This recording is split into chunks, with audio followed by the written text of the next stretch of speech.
Hey everyone, and welcome to my channel.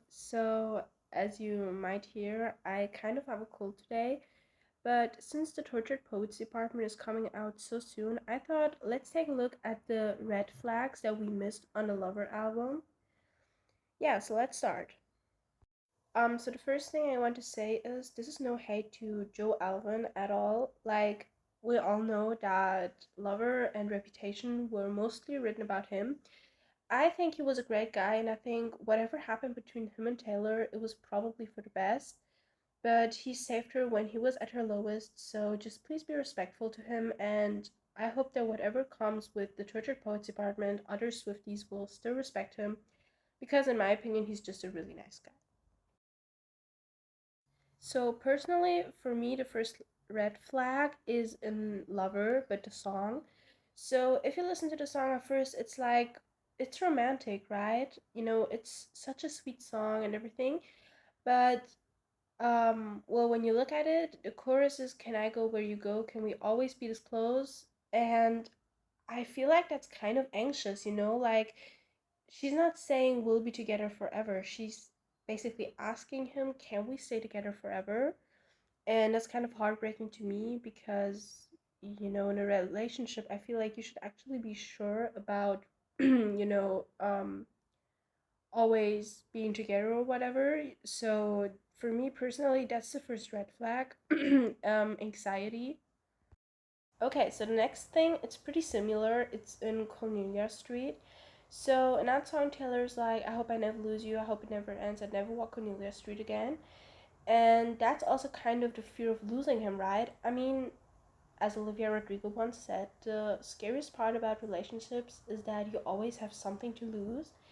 And I think it's probably meant to be that way, but still, that also feels like some sort of, like she's scared of losing him, and maybe she doesn't actually know if their relationship is stable. I think that's what Cornelia Street says, at least to me. Because there's also the part about "I packed my bags, left Cornelia Street before you even knew I was gone." Um, I think Taylor was just hurt one too many times, so I can kind of understand this. But personally, I think that's just another red flag. So the next thing is something I saw someone say on Pinterest. So this is not my idea. If the person who created that sees this, credit to them, whoever it was.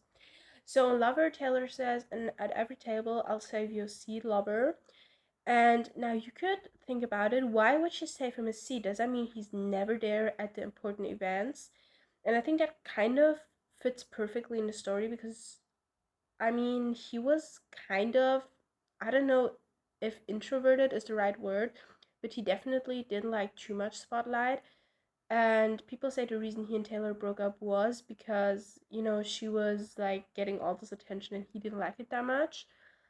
So that's also something that kind of went wrong, like at every table, "I'll save you a seat." So she had to always be there and be like, "Oh, he's coming, he'll be there soon.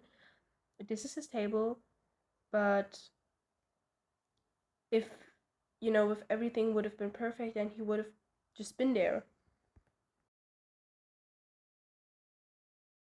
Okay, so the next song is "False God." I'm just gonna assume it's about him again. Because I do love Lover and Reputation. I think those are great albums. But to be honest, they're just so happy, and I love sad songs. So I was just like, okay, that's a nice song, but I never really listened to it that much. Anyways, so in False God, there's the lyrics, "And I can talk to you when you're like this, staring out the window like I'm not your favorite town. I'm New York City, I still do it for you."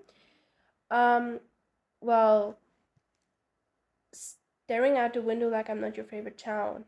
Okay, so town is kind of a metaphor, I guess. But, if you think about it, like he was just not paying attention to her or something, I guess. I guess that's what it means. Like there were phases when he was just alone and not talking to her, and I think that's sad. Well, if it's about him, but assuming it is. And here again she says, "And you can talk to me when I'm like this, daring you to leave me just so I can try and scare you."